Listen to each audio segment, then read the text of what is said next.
ধর্ষকের মৃত্যুর আগে ধর্ষী তাকে মৃত্যুবরণ করতে হয়। এটা হচ্ছে আমাদের সোনার বাংলাদেশ।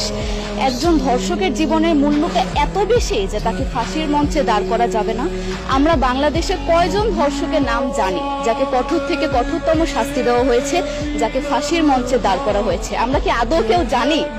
জানি না। অথচ আমরা কতগুলো যারা ধর্ষিত হয়েছে তাদের নাম জানি। অনেক বড় এই লিস্ট, আসলে অনেক বড়, বলে শেষ করা যাবে না। কুমিল্লার তনু, মাগুরার আসিয়া, 2 দিন আগেও কিশোরগঞ্জে 8ম শ্রেণীর একটি ছাত্রীকে বাসা থেকে তুলে নিয়ে ধর্ষণ করা হচ্ছে। বাবার হাতে মেয়ে ধর্ষিত হচ্ছে, ভাইয়ের হাতে বোন ধর্ষিত হচ্ছে। আমরা আসলে নিরাপদটা কোথায়? আমার মনে হচ্ছে আমরা যেন আইয়ামে জাহিলিয়া যুগে চলে গিয়েছি। মাঝে মধ্যে মনে হয় এর থেকেও খারাপ সময় আছি আমরা, কারণ ওই যুগে মেয়েরা অ্যাটলিস্ট সম্মান নিয়ে মৃত্যুবরণ করতে পারত। জন্মের পরপর জ্যান্ত মাটিতে পুঁতে দেওয়া হতো, আর আমাদের ধর্ষণ করে নির্মম ভাবে তারপর মৃত্যুবরণ করতে হচ্ছে।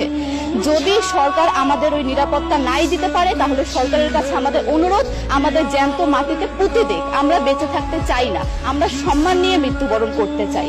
আমরা এই দেশে থাকতে চাই না যে এই দেশে আমাদের কোনো নিরাপত্তা নেই, যে এই দেশে রাস্তা দিয়ে হাঁটলে আমাদের মধ্যে একটা আতঙ্ক কাজ করে, কখন কি না কি হয়ে যায়।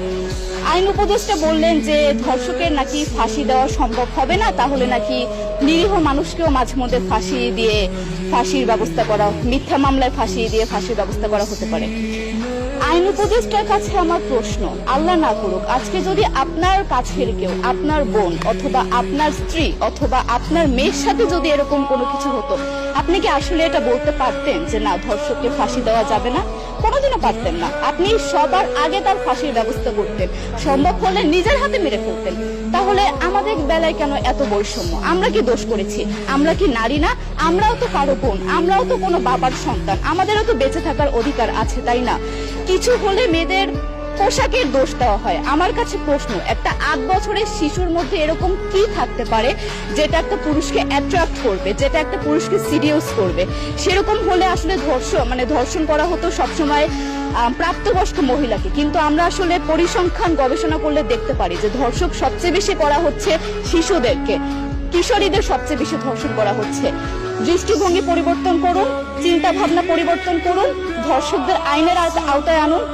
যদি আইন উপদেষ্টা অথবা প্রশাসন যদি ধর্ষকদের শাস্তির ব্যবস্থা না করতে পারে, আমাদের হাতে তুলে দেন, আমরা নিজেদের হাতে শাস্তি দিয়ে দিতে পারবো। এই সাহস আমাদের মধ্যে আছে। বেঁচে থাকার জন্য আমাদের যতটা কঠিন হতে হবে, আমরা কঠিন হওয়ার জন্য প্রস্তুত আছি। আমরা ফাঁসি চাই, ধর্ষকদের কঠোর থেকে কঠোরতম শাস্তি চাই। যতদিন না পর্যন্ত ফাঁসি দেওয়া হবে, যতদিন না পর্যন্ত ধর্ষকদের শাস্তির ব্যবস্থা করা হবে, আমরা আমাদের আন্দোলন অব্যাহত রাখবো। দরকার হলে আমরা শিক্ষা প্রতিষ্ঠান বন্ধ করে দিব, তবুও আমরা থামবো না। এটাই আমাদের দাবি।